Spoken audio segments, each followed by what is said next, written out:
Well, good afternoon, everyone, and welcome to this week's TXF TV broadcast. My name is Henry Nicol, and I'm a content manager here at TXF. And I'm delighted to be joined today by two familiar faces in Mr. Tom Dunn, Chairman of supply chain finance provider Orbian, and Mr. Peter McKillop, Editor-in-Chief at Climate and Capital Media. Some of you may recall that Tom and Peter joined us back in March for an episode in which they discussed the dawn of the climate economy. Well, a lot has happened since then, not least COP26 has been and gone. And now is the perfect time to bring you the second installment in this series of discussions on the climate economy. Today, Tom and Peter will be reflecting on the developments of the year, outlining the key takeaways from COP, providing their thoughts on China's climate targets as part of its latest 5-year development plan, and finally discussing capital markets and the role which they can play in the climate agenda. So I'm very happy to hand over to Tom and Peter to delve into some of those subjects, and I'll pop back a bit later with any audience questions. So Tom, if I could hand over to you, please. Thanks very much, Henry, and welcome to all of the audience. And Peter, it's nice to see you again. It was great to catch up with you in New York a couple of weeks ago. Kind of really marked the end of at least a chapter in the pandemic that I was able to get back over there, and it was very good to see you. You're looking very well. Great to see you again. Great to see that we're actually meeting together as humans once again. Exactly. So it was that was New York is bustling. That was very nice. I guess as Henry said in his introduction, we got together in March and had this discussion, and since then 9 months have gone by, a gestation period for a little baby human, and we're now regrouping, and COP26 has been and gone, and I guess my sense as I think about COP26 was that, leave aside some of the logistical challenges, some of the easy barbs that it was to throw at COP26 with people flying in with, on private jets and entourages and all of this kind of stuff. Let's leave all of that aside and let's kind of look at the content of it. It was better than we might have feared and not as good as we might have hoped. Would that be a fair description? Yeah, it would be, and let me just think that you can look at it in a two and a half full way or a half empty glass way. So, let me get to the half empty, because in some ways it really kind of puts it all together. When you think about what's happening with the raise in the mean temperature of the atmosphere and the Earth, think about it as if you're a private equity investor, and it's kind of a hockey stick effect. And what you're seeing since the first COP in 1995 to the COP26, that we are really in the stick part of the hockey stick, and it's the temperature has almost doubled, meaning the rise in temperature has doubled. So in that sense, there has been no progress. The Earth is warmer than it ever has been. This summer, we felt the real effects, many for the first time in kind of the extreme climate that you had. So in that way, you could argue that very little is being done.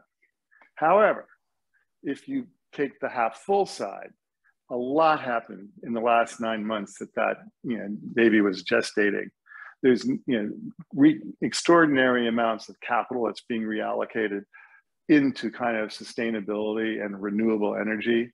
There's been tremendous movement in the private sector around accounting standards, sustainability standards, ESG standards. There has been movement for the first time at COP, and this is hard to believe, where they even mention the word fossil fuel, and they had agreements around methane cuts for natural gas. And you're beginning to see on the national level, particularly in China, the emergence of kind of climate master plans that are fully aligned to their kind of national, regional growth. So on the one hand, we're still pouring far too much carbon into the air.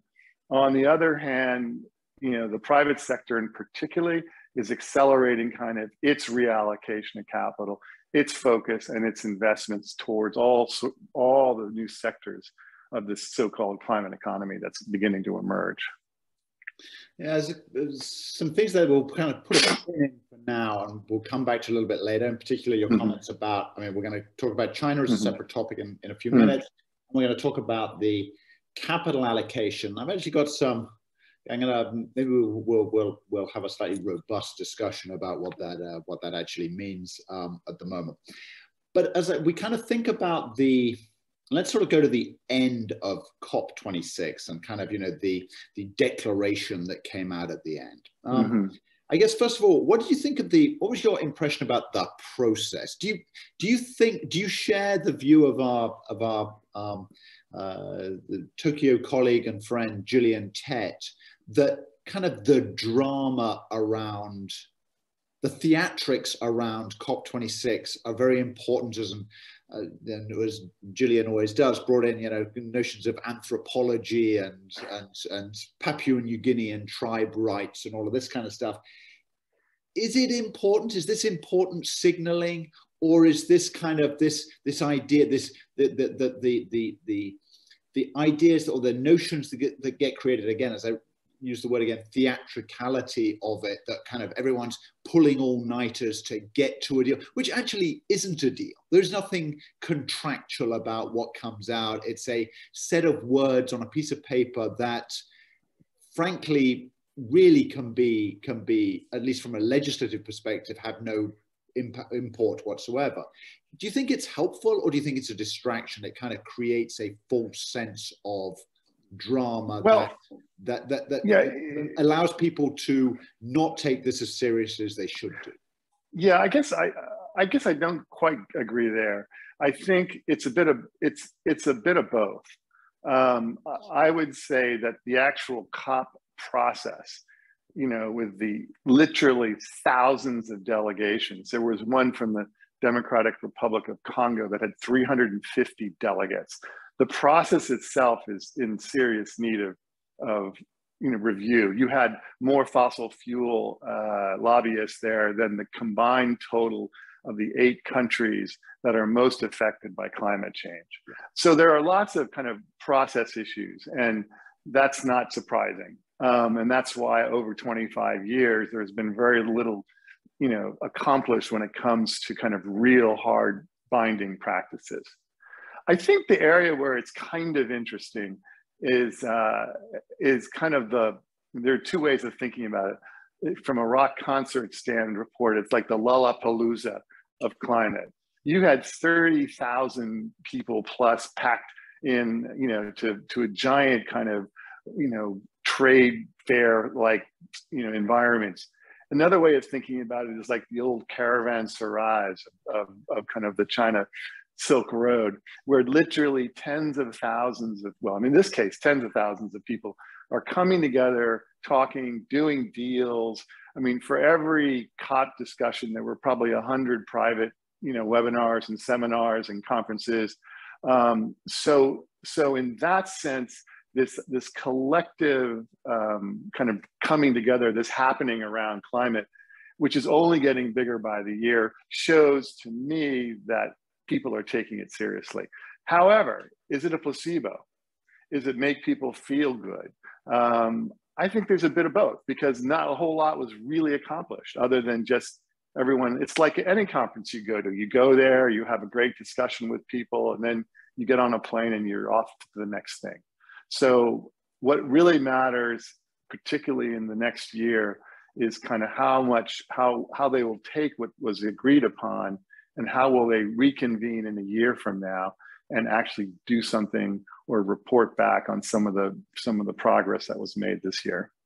Yeah. I mean, clearly the next meeting, I think it's in Cairo next year. It's going to be it's going to be very important, because this one, the Glasgow meeting was obviously disrupted, had been delayed by the pandemic.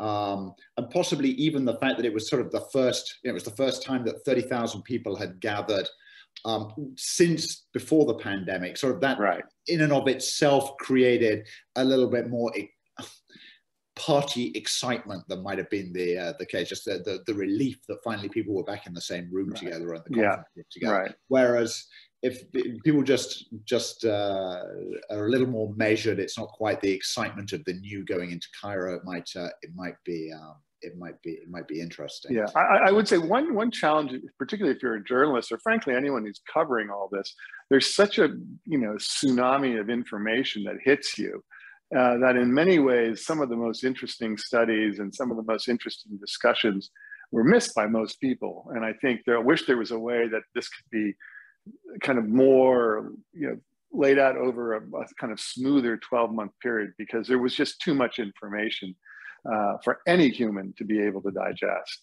So again, lots of pros, lots of cons. We are where we are.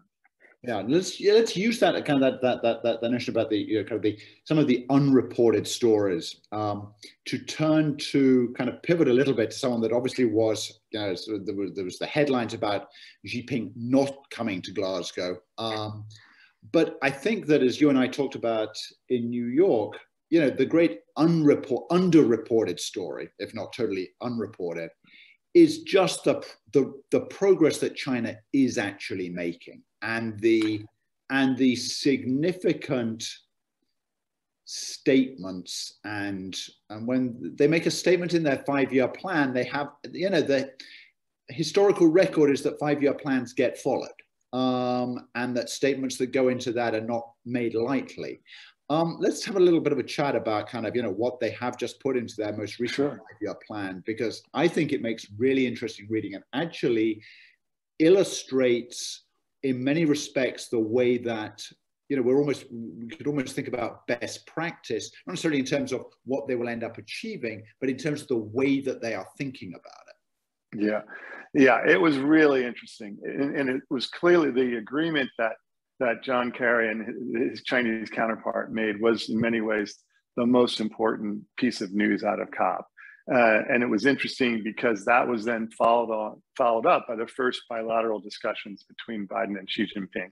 So that in itself was very, very important. What was really surprising was how surprised people were. And I think that's because the conventional wisdom up to now has been that China is not doing anything when it comes to climate, that all they're doing is exporting coal plants and increasing the amount of coal they use. And that is kind of conventional wisdom. And I think when John Kerry was being interviewed by John Micklethwait of Bloomberg, John Micklethwait kind of said that, and John Kerry turned to him and kind of said, well, why don't you read the plan? And the plan is very interesting. And it's interesting for a couple of reasons. One is that Xi Jinping has put climate, the kind of China's response to the climate economy, not only into its next 5-year plan, but not only into its next other 5-year, which means for the minimum 10 years, he is making it one of the key planks that will kind of put him into the pantheon of kind of great China leaders. So Mao brought China out of the chaos of whatever it was and created communism. If Deng Xiaoping brought commercial ideas and market ideas, Xi Jinping is saying we are going to not only become energy independent through renewable sources, but we're also going to dominate this new emerging climate economy. And this is a big deal. So they have a plan called 1+N. Don't ask me why.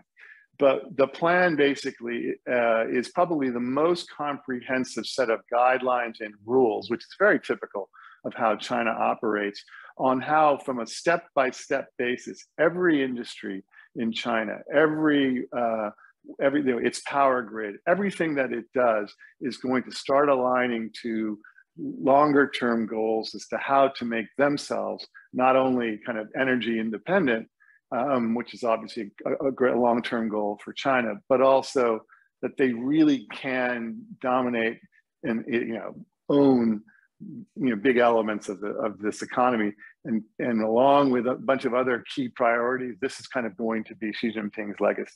That I think has taken people by surprise. Didn't take John Kerry by surprise, and it's why he was the least surprised of folks there. He'd been studying this plan for weeks. It was, I think, at the critical point, which is why both countries came together and realized that if China and the United States can't get their act together, then we are in big trouble. China, frankly, has moved ahead of the United States and probably even Europe when it comes to kind of really getting the climate master plan at least in motion. Yeah, no, I agree with that. And I think what I found particularly interesting about it, though, was the way that they kind of, in terms of the targets, they didn't say we're going to be carbon neutral by, I mean, they ultimately they do talk about peak carbon and then carbon neutrality. Right. But but we all know that kind of having a plan that says carbon neutrality by 2060 is sort of irrelevant because if that's all that you say, there is just so much. There's just what I really like about what they've proposed in this 5-year plan is how they're addressing the notion of energy and carbon intensity in the economy, and that over the next 5 years that they're going to bring down their carbon intensity so they can continue to grow. What we can't, I mean, I think there's a general principle. We can't be asking countries that are still, you know, below the median level of income of the G20 to be suppressing their growth rates. That's a hiding to nothing. People are not going to go with that. Yep. If someone says we're going to carry on growing, but what we're going to be doing as we're growing is we're going to be forever reducing the intensity of the footprint that we have, the amount of energy that we are consuming for every dollar of GDP, then that feels like something that is putting technology and productivity at the heart of this equation. And secondly, it's something that is going to garner domestic support rather than being something that ultimately is going to fail a domestic political test. Yeah, that is an absolutely spot on comment. And it also reflects the pragmatism of the Chinese plan, but also the Chinese economy.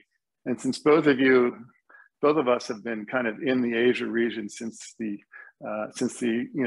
for quite some time. In fact, I first visited China in 1979, and you don't have to do anything but just walk around and look. When they decide on a plan, they act on that plan, and they act on it in very pragmatic, kind of measurable ways. And anyone who remembers what Shenzhen looked like in 1979, or what Shanghai Pudong looked like in 1990, knows that when they get focused on something, this will be done. Now, are there all sorts of issues when it comes to human rights and politics? Of course, all that will continue, but there really isn't an equivalent plan in the United States, let's say, where I would argue it's going to be the chaos of free markets and the just kind of giant kind of private investments that will really be driving a lot of the change. And it certainly won't be coming from the federal government. Europe is kind of in between, where they do have their own kind of, taxonomy of how rules and regulations about how they're going to get at it. So there are kind of each region is developing its own way of approaching it. So we'll see if hopefully there will be some sort of synergy between all of it. Okay, actually, let's use that as a pivot into kind of the third topic that we wanted to cover, which is you kind of talked about there about kind of unfettered capital markets in the US is going to drive it rather than kind of a top-down government policy. Right. And I think here you and I might have slightly divergent views on the impact that private capital is really having at the moment. So why don't you go first? Well, first of all, it's not just the United States. Of course, it's Europe, it's Asia, everywhere. There is, I think the other big announcement that came out was when Mark Carney said that 450 financial institutions are going to pledge at least 130 trillion in total private capital to be allocated, over the next 20 to 30 years. That's a big shift. So that's one area we can discuss. There has been absolutely this is probably the first year ever where there's more money being invested in renewable energy than fossil fuel energy. The cost of capital for fossil fuel investments is going up. The cost of capital for renewable energy is going down. And then the third area that's really kind of interesting is this, there's been this alphabet soup, and I can't even get into all the different definitions, but they're all around standards, TCFD, FASB, SASB, you name it, all sorts of global standards and definitions around kind of how you measure, how you account, how you define, like what does carbonization really mean to Malaysia? I bet you it's different than what carbonization means in Germany. So there's been huge efforts by the international community, particularly companies who are driving this, frankly, to kind of begin to create, I don't want to call it the WTO of climate, but something like it, where there are enough standards out there that we can begin to at least do contracts and have definitions and discussions and deals with a common set of a glossary of kind of definitions. That is that's a big change. It's still all private, and it would, in theory, it should be regulated by governments. But for the moment, this reallocation of capital, the largest ever, and the beginning to have standards is, I think, progress from even 9 months ago. Yeah, I think that's, I guess, where we differ. The slightly different perspective that I have. I agree with the importance of having a glossary, a kind of, you know, set of taxonomic terms that everyone can agree on, and then having some. I think the difference, though, that I see right now is that I don't see investors being prepared to accept any reduction in yield in response to sustainable investments.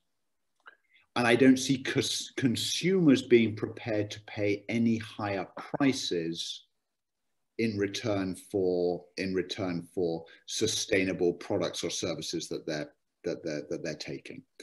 And until those two things, either of those two things either change because behavior really changes, or they change because they sort of get legislated in one form or another.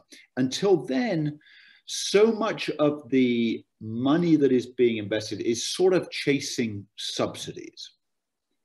And you take the stratospheric ascent of Tesla in terms of market domination, and there was a fantastic piece in the Financial Times today, a big piece talking about how Tesla is kind of that trade in options in Tesla is more than the entire trade in all other options on the US market.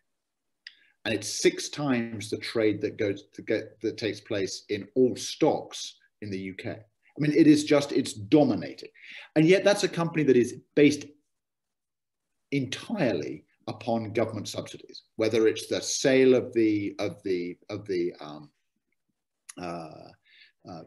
carbon offset credits that they have, whether it's the subsidies that were given for people purchasing electric vehicles, all of these things. I mean, not to say that it hasn't generated its own commercial, but the underpinning of it has been government support that has sat there. And I wonder to what extent we're going to have to carry on relying on people chasing subsidies in order to sustain the investment flows that you're talking about at the moment, because left to their own devices, investors are not accepting a lower return from sustainable assets, and consumers are not prepared to pay a higher price for sustainable.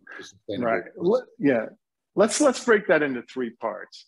I actually think that increasingly there is a green premium, and that, for example, green bonds investors can start to get some pretty good yields. I think the amount of private capital going into non-subsidy deals is increasing. So climate funds raised 130 billion. There's 501 billion going into renewable energy, EVs, venture funds. There's climate tech funds invested 49 billion. A lot of that I don't think has anything to do with subsidies. So I think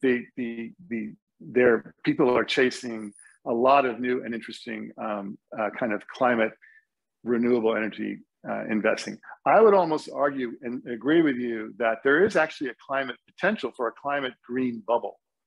And I think there is so much private capital out there looking for so many new sustainable investments or green investments or climate investments or green energy investment, whatever you want to call it, that is creating a kind of a bubble. People are paying premium prices for anything that says smacks sustainability, for obvious reasons. They do believe in it. They believe in the growth. They see the growth, but they also know that it looks great on their, when it comes to their marketing and their public relations. You're also seeing, great asset sales. So, public market fossil fuel assets are being sold into private markets, which is another issue. So that to me is kind of the private market side. The public side is really interesting. And this is where the rubber hits the road, and where we are not prepared, almost any culture, to really sacrifice at any point for anything. And some of the some of the things that have happened just in the last 2.5 weeks show that. So obviously a year and a half ago, the movement in France, the yellow jaune vest thing, where people rebelled against the rise of gas prices. In the United States this week, Biden released fossil fuel from the petroleum reserve in a hope to bring down the price of gas, which is of course infuriating America. Talk about irony, right? Same week that he talked about COP26. So we have reached a point now where we know that the public simply is not ready to sacrifice on any level, particularly when it comes to energy. So whether that's gas heaters in Britain, whether that's gas in Germany, coal in China and India, coal in Indonesia, and of course, got the blessed American truck and car. So I think that governments now recognize that I think they're in a bit of a dilemma. I think a place like China, which has extraordinarily tough authoritarian rules, can probably just do it. But that won't be the case in Europe or the United States or other democracies. Yeah. Which will start to then raise some very interesting, because if the planet continues on the trajectory of climate change that it's on at the moment, it will become increasingly pointed, the discussion about the extent to which people are prepared to trade kind of local liberty for planet survivability. I think that's at the very heart of the issue. And what you're going to just see is that the increasing cost of climate through extreme weather will increasingly weigh in on economies. But what will also be happening is that as people recognize that not enough is being done, there's going to be movements afoot to do to take tougher rules. And I think the easiest one to understand is just the simple nature of supply and demand. So if you're cutting back fossil fuel supply while demand is going up, even though there is huge amounts of renewables coming online, there's also huge amounts of new demand coming from the emerging markets of the world. So you're cutting back the cost, or you're raising the cost of investment when it comes to fossil fuel production, and which is reducing the amount of investment that's going to go into it. And what's going to happen is that the price is going to continue to rise through ups and downs until you've reached that equilibrium where renewable energy will somehow take on and become a cheaper source of power. But I don't see that happening in the next 5 to 10 years. And to me, you'll have the increasing level of climate extreme weather and the cost of that, the increasing kind of urgency to act by governments, and the fact that that the cost of living when it comes to energy is going to be going up. That to me is a very kind of dangerous and toxic mix. And that's what we're going to have to be dealing with. And fundamentally, it does get down to how we organize ourselves. as humans, whether we want to be more authoritarian, less authoritarian. You know, do you want to have innovation and creativity and all that that's sparked by, you know, freedom and democracy, or do you want to have rules down, top down, Chinese-like authoritarianism? Well, you know, climate is kind of forcing all this to come together at this point. Absolutely. Peter, as ever, fantastic to chat. Henry, we're going to throw it back to you now. If you have any questions that came in, or anything else that you want us to cover. Brilliant. Well, thank you, Tom, and thank you, Peter. Yeah, I do have a question which sort of evolves on from what you were just discussing in sort of the cost of climate action. You know, we're currently seeing commodity prices at, you know, the highest levels they've been in decades, and we're seeing this sort of new phenomenon of greenflation, you know, where, you know, we're seeing sort of huge levels of inflation as a result of rising demand for all these renewable energy materials. And just sort of your thoughts on how we balance the short-term inflationary costs of climate action versus our long-term goals, and sort of maybe just sort of expand on that as you were just mentioning. Well, I think hopefully markets will kind of take care of that. And generally, it's what's driving most energy demand is probably as much about a post-COVID recovery. You know, and so I don't think it's all of a sudden happening just because, you know, the reduction of energy investing. However, you have to understand we went through a kind of fossil fuel energy crash right at the beginning of COVID, which really did stop, particularly in the United States, investment in its tracks.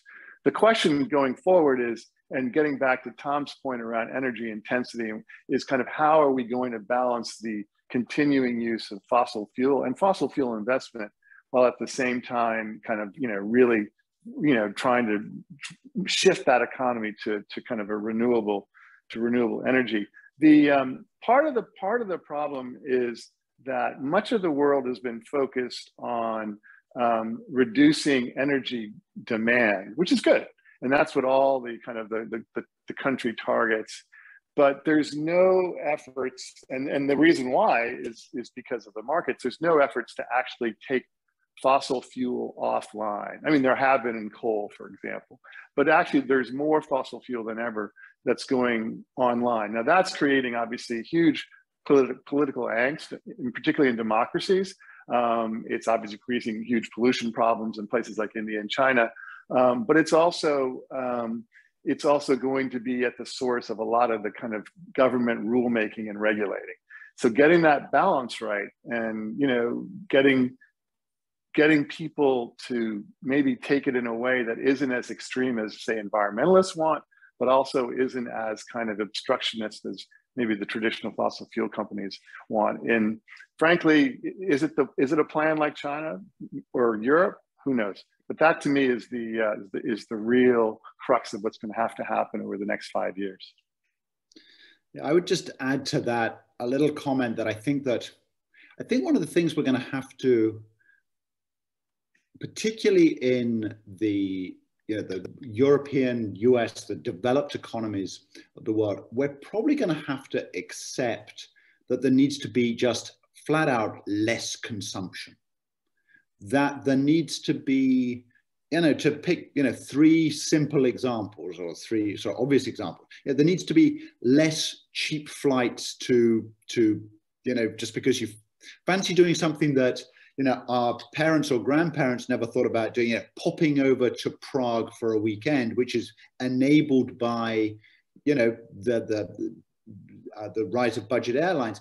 That sort of thing at the margin is going to have to start to come to an end. There just needs to be less of that sort of consumption. There needs to be less of the fast fashion consumption. The idea that you buy an outfit for 15 quid on ASOS, wear it one night, and then it goes into a landfill. That's going to have to come to an end as well. And also around the, you know, keep in mind that we have, I don't know what the exact proportion are, but there's a multiple of the number of people in the world that are now suffering from obesity than are suffering from, you know, malnutrition. We've got a world in which people are consuming too much food, and that again, if we start to scale that back, we can address health issues. And also, I mean, agriculture is certainly one of the top 3 producers of, the 3 most impactful carbon footprint industries in the world. We can start to scale that back. But again, that's it. All of these things, set up a conflict with an amount of the vested interest that exists both politically and commercially around the fact we consume ever more. And we have to kind of start to pull that back into reverse and understand it needs to be a lower level of higher quality consumption, and that may actually be facilitated by some greater inflationary pressures that allow resources to be better allocated across the economy. Yeah, and it's funny, you and I talked at the end of lunch about that they're the 2 polar kind of things. It's the individual versus ultimately the government, and how the balance between the 2 of those is right. It's interesting, just because it is Thanksgiving here in the United States. I did a quick look. The carbon footprint of a traditional Thanksgiving dinner is 103 pounds, which is the equivalent of charging your phone 5,000 times or driving your car 130 miles. However, and this is where it gets tricky, right? If you took the turkey and the stuffing out of the carbon equation, you reduce it by 80%. Yeah. So how many Americans, are willing to say, well, I'll have a Thanksgiving feast, but without a turkey? The other thing to remember, when I looked at that carbon hockey stick carbon increase, most of the increase really started in 1980, when both the United States and China had changes in government, both with Reagan coming in and with Deng Xiaoping. Both of them led to kind of an extraordinary surge of consumption, because China created the cheapest everything in the world and America consumed almost everything in the world. There was a day where you used to have 3 tennis balls to play tennis. Now you have 30 or 40 tennis balls just kind of hitting around. That kind of consumption is new. As I said, it certainly wasn't happening prior to World War II and during the Depression. So this concept that we've always been consuming at the levels that we are is simply wrong. It's really only happened since 1980. So it means that if we can easily change our consumption habits. And the hope is that you can. The flip side is, that's not an excuse for companies and governments to kind of get them off the hook to do their job, which is to ensure that whatever they're producing and making is kind of hitting kind of these carbon negative kind of targets. So I think it's really that balance between the individual and how they consume, and companies and governments and investors and bankers, and how they're going to kind of do their job to get to this kind of net zero economy. Brilliant. Well, thank you very much, both. I think that brings us to a close. So thank you, Peter, and thank you, Tom, for joining us today. And we look forward to catching up with you soon. So thank you very much. Thanks, Henry. Thanks, Peter. Talk soon. Bye now. Bye-bye.